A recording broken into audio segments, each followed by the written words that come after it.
Hello' everyone, আজি আমি বীৰচৰ কন্যা মহাবিদ্যালয়ৰ পৰা গুৱাহাটীলৈ বুলি অভিমুখী হ'লোঁ আৰু এয়া আমাৰ কলেজৰ সন্মুখত ৰাতিপুৱা এতিয়া 7:30 বজাত আৰু এয়া দেখিছে নহয় চকুটুকু ফুলি আছে। গোটেইকেইজনেই যাবৰ কাৰণে পূৰা ৰেডি।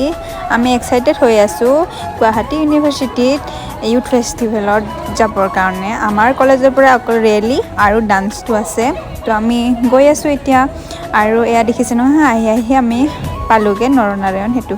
তাৰপিছতে এনেকৈ গৈ আছোঁ গোটেই ছোৱালীকেইজন লগ লাগি আৰু ৰাজাপাৰাত গৈ কিনে তাতে আমি এয়া খানা খালোঁ, ৰুটি। তাৰপিছত এয়া দীপৰ বিল পালোঁ, দীপৰ বিল দেই। আকৌ পাৰ আৰু এইখন হ'ল গুৱাহাটী ইউনিভাৰ্চিটি। আহি পালোঁ মই প্ৰথমবাৰৰ কাৰণে ইয়াৰ ভিতৰত সোমাইছোঁ। খুব এক্সাইটেড হৈ আছোঁ কেনেকুৱা হয়। এয়া ৰাতিৰ দৃশ্যটো। আমি খাবলৈ গৈ আছোঁ এতিয়া ভাত, আৰু অকণমান দূৰত যাব লাগে। দেখিছে নহয় ইমান কেইজনী ছোৱালী, কি ভাল লাগি আছে ৰাতি পৰিৱেশ, তাতে আকৌ ইউনিভাৰ্চিটিৰ ভিতৰত এয়া গৈ আছোঁকৈ। আৰু বহুত বতৰটো ঠাণ্ডা, আৰু আজি হ'ল আমাৰ প্ৰথমটো দিন আহি পালোঁ গুৱাহাটী ইউনিভাৰ্চিটি। তো আপোনালোকে চাই থাকিব, নেক্সট ভিডিঅ' দি থাকিম আপোনালোকক। তেতিয়ালৈকে আপোনালোকে ছাবস্ক্ৰাইব কৰি থৈ দিব দেই এই চেনেলটো।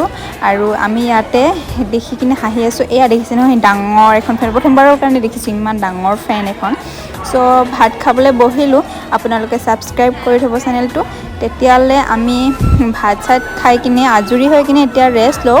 কালিলৈ আপোনালোকৰ আগত আমাৰ ৰেলী প্ৰগ্ৰাম আৰু ডান্সৰ ভিডিঅ' দেখাই দিম। তেতিয়াহ'লে আহিছোঁ, বাই। নেক্সট ভিডিঅ' আকৌ লগ পাম।